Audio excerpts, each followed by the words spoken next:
Hello everyone and welcome to the Copilot News.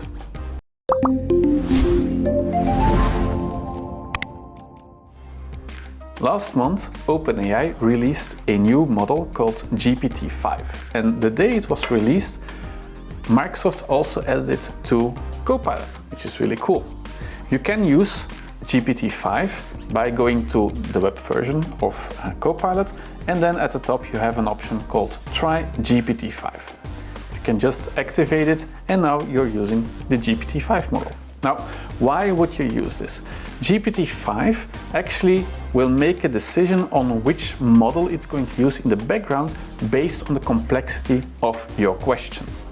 So, if I would ask a simpler question like I do here, you will see that Copilot will quickly give me an answer. So if it's a simple question, you will get a faster and simpler answer.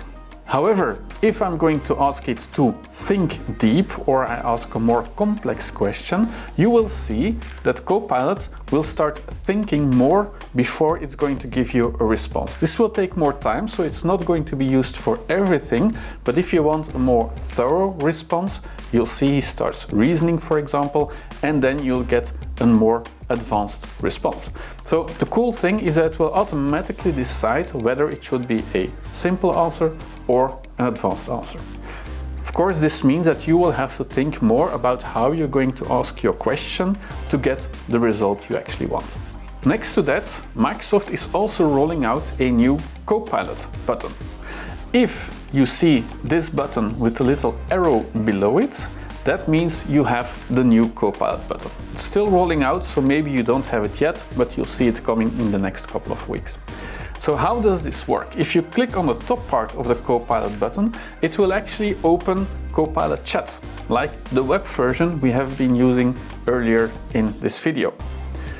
You can use the same options as you have over there, ask questions about anything you like, but the results are not necessarily related to the contents of your actual document, of your current document. Next to that, you can also click on the bottom part of this button, and there you can switch between chat, which is what we see here, and app skills. And app skills is actually what was the previous version of the options you had in Copilot.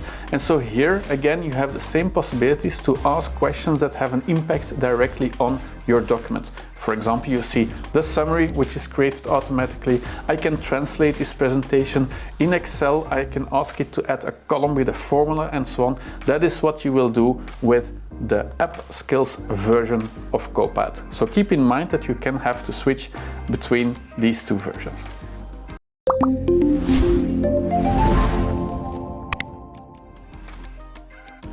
Going back to the GPT-5 story, a lot of people, when they started using GPT-5, didn't like the way it responded, the style, the tone of voice. It was too professional. Well, you can actually decide how Copilot should answer, whether you're using GPT-5 or not. You can decide how it should respond to your questions, and you do this by adding customization. To activate this or to manage your customization, you click on the three dots in the right top corner and you go to Settings. So I'm in Copilot Chat and I go to Settings. Here you'll see the Copilot personalization, and you can add custom instructions on how it should respond to you. For example, you could say, I want to have simple answers, I don't want to have a too enthusiastic tone of voice, or maybe you want to have this, and so on. You can add that as custom instructions. Next to that, Copilot will also learn from you, from your previous conversations, using Copilot memory. So if I'm going to correct Copilot frequently, saying, I don't want your answer like this, you should answer more in this tone of voice, then after a while it will start adding this to its own memory, so it knows that in next conversations it should answer in a specific way. Really cool is that if you have the paid version of Copilot, you also have a link to your work profile, so it will also know who is your manager and so on, and it will also use that information to give you the correct response.